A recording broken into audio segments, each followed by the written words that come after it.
ഒരു government boys ഹോസ്റ്റലിൽ നടന്നിട്ടുള്ള ഒരു ഹൊറർ സ്റ്റോറി പറഞ്ഞുതരാം. ഈ കഥ നടക്കുന്നത് 2020 ജൂൺ ജൂലൈ ടൈമിലാണ്. അതായത് പുതിയ അക്കാഡമിക് ഇയർ സ്റ്റാർട്ട് ചെയ്ത് ഫസ്റ്റ് ഇയേഴ്സ് ഹോസ്റ്റലിലേക്ക് വരുന്ന ടൈമിലാണ് നമ്മളെ കഥ സ്റ്റാർട്ട് ചെയ്യുന്നത്. ഹോസ്റ്റലിന്റെ പേര് ഞാൻ പറയുന്നില്ല. കേരളത്തിന് പുറത്തുള്ള മലയാളീസ് പഠിക്കുന്ന ഒരു ഹോസ്റ്റലാണ് ഇത്. ഞാൻ അത് ഈ ഹോസ്റ്റലിനെ കുറിച്ചൊന്ന് പറഞ്ഞുതരാം. ഈ ഹോസ്റ്റൽ എന്ന് പറഞ്ഞാൽ നന്നേ പഴയ ഒരു ഹോസ്റ്റലാണ്. ഓടിട്ട ബിൽഡിംഗ് ആണ്. ഹോസ്റ്റലിന് മുന്നിൽ തന്നെ വലിയൊരു ഫ്രണ്ട് ഗേറ്റ് കഴിഞ്ഞ് നമ്മൾ ഹോസ്റ്റലിന്റെ കോമ്പൗണ്ട് കയറിയ പാടന്നെ സെക്യൂരിറ്റി ചേട്ടന്റെ ഒരു റൂം. അത് കഴിഞ്ഞ് നമ്മൾ ഹോസ്റ്റലിന്റെ ബിൽഡിംഗിലേക്ക് പോയാൽ ഗ്രൗണ്ട് ഫ്ലോറിൽ തന്നെ ഒരു ഓഫീസ് റൂം ഉണ്ട്. കോമൺ ആയിട്ട് എല്ലാവരും ഫുഡ് കഴിക്കുന്ന വലിയൊരു ഹാൾ ഉണ്ട്. പിന്നെ അതുപോലെ തന്നെ ലൈബ്രറി പോലത്തെ ഒരു സ്റ്റഡി ഏരിയ ഉണ്ട്. പിന്നെ ഉള്ളത് വാർഡന്റെ റൂമാണ്. ആൻഡ് ഈ വാർഡന്റെ റൂമിന്റെ മുന്നിൽ തന്നെ ആയിട്ട് ഒരു പോസ്റ്റർ ഒട്ടിച്ചിട്ടുണ്ട്, ബാത്റൂം ക്ലോസ് അറ്റ് 2 AM. ഈ ഗ്രൗണ്ട് ഫ്ലോർ കഴിഞ്ഞ് ഫസ്റ്റ് ഫ്ലോറും സെക്കൻഡ് ഫ്ലോറും ഒക്കെ ഒരേപോലെയാണ് ഉള്ളത്. ഫസ്റ്റ് ഫ്ലോർക്ക് കയറി പാട് നീണ്ട ഒരു വരാന്ത, അതിന്റെ ഓപ്പോസിറ്റ് ആയിട്ട് ഒരു റൂമാണ്, അതിന്റെ ലാസ്റ്റിലായിട്ട് ബാത്റൂം. ആൻഡ് ഈ വാഷ്റൂം ഏരിയക്ക് കയറിയ പാട് സിങ്കിന്റെ ഏരിയ, പിന്നെ അങ്ങോട്ടേക്ക് ഉള്ളത് ടോയ്ലറ്റും ബാത്റൂമും ഓപ്പോസിറ്റ് ആയിട്ട് ആ ഒരു രീതിക്കാണ് വാഷ്റൂമിന്റെ ഏരിയ ഉള്ളത്.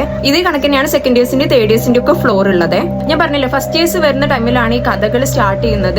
എല്ലാ ഹോസ്റ്റലിലും ഉള്ള പോലെ തന്നെ ഈ ഹോസ്റ്റലിലും പോപ്പുലർ ആയിട്ട് കുറെ ഹൊറർ സ്റ്റോറീസ് ഉണ്ടാവും. ലൈക്ക് എല്ലായിടത്തും ഉണ്ടാവുന്ന പോലെ തന്നെ ഈ റൂമിൽ ഇന്ന ആൾക്കാർ സൂയിസൈഡ് ചെയ്തിരിക്കുന്നു, ഇന്ന ആള് മരിച്ചിരിക്കുന്നു, അങ്ങനത്തെ സ്റ്റോറീസ് ഉണ്ടല്ലോ. ഹൈ ഹോസ്റ്റൽ ആയതുകൊണ്ട് തന്നെ അങ്ങനത്തെ കുറെ സ്റ്റോറീസ് സീനിയേഴ്സ് ഫസ്റ്റ് ഇയേഴ്സിനോട് വന്ന പാടി പറഞ്ഞിട്ടുണ്ടായിരുന്നു. ഇവർക്ക് ഈ കഥകൾ കേൾക്കുമ്പോൾ പേടി ഉണ്ടെന്നുണ്ടെങ്കിലും ഇപ്പൊ നമ്മൾ കുറെ ആൾക്കാരുണ്ടാവുമ്പോൾ അത് കുറച്ച് കഴിഞ്ഞാൽ തമാശയായി അങ്ങ് ഒഴിവാക്കി വിടൂലേ, അങ്ങനെയായിരുന്നു ഉണ്ടായിരുന്നത്. ഇവര് രാത്രി 1 മണി 2 മണിയൊക്കെ വരെ ഈ സ്റ്റോറീസ് ഒക്കെ പറഞ്ഞിരിക്കുവേ. അങ്ങനെ ഫസ്റ്റ് ഇയേഴ്സ് വന്ന് കുറച്ച് കഴിഞ്ഞ പാടന്നെ ഇവര് ബാത്റൂമിന്റെ അവിടേക്കൊക്കെ രാത്രി പോവാന്നുണ്ടെങ്കിൽ പഴയ ബിൽഡിംഗ് ആയതുകൊണ്ട് തന്നെ നല്ല എക്സോസ്റ്റ് ആയി പൊടി പിടിച്ച് കിടക്കുന്ന ലൈറ്റും ഫാനും ഒക്കെയാണ് അവിടെ ഉള്ളത്. അതെന്നുണ്ടെങ്കിൽ തനിയെ ഓൺ ആവുന്നു, ഓഫ് ആവുന്നു, അങ്ങനെ കുറെ സംഭവങ്ങൾ നടക്കുന്നുണ്ടായിരുന്നേ.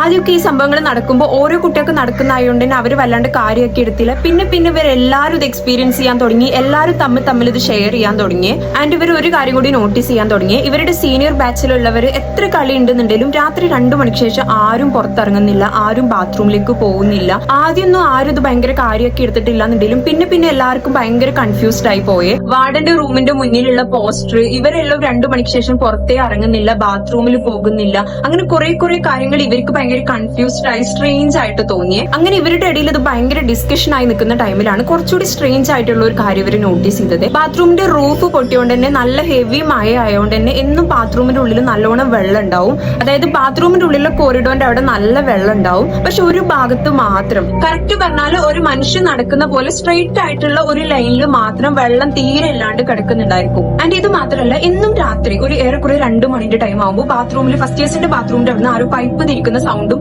ഹെവി ആയിട്ട് വെള്ളം ഒഴിക്കുന്ന സൗണ്ട് ഇങ്ങനെ കേൾക്കുകയെ. ആദ്യം 1-2 കുട്ടികൾ ശ്രദ്ധിച്ചിട്ടുണ്ടായിരുന്ന ഈ കാര്യം. പിന്നെ ഈ ഒരു എൻറ്റയർ ബാച്ച് ഇത് ഡിസ്കഷൻ വന്ന് എല്ലാവരും ഈ ഒരു ടൈമിന് വേണ്ടി വെയിറ്റ് ചെയ്യാൻ തുടങ്ങി.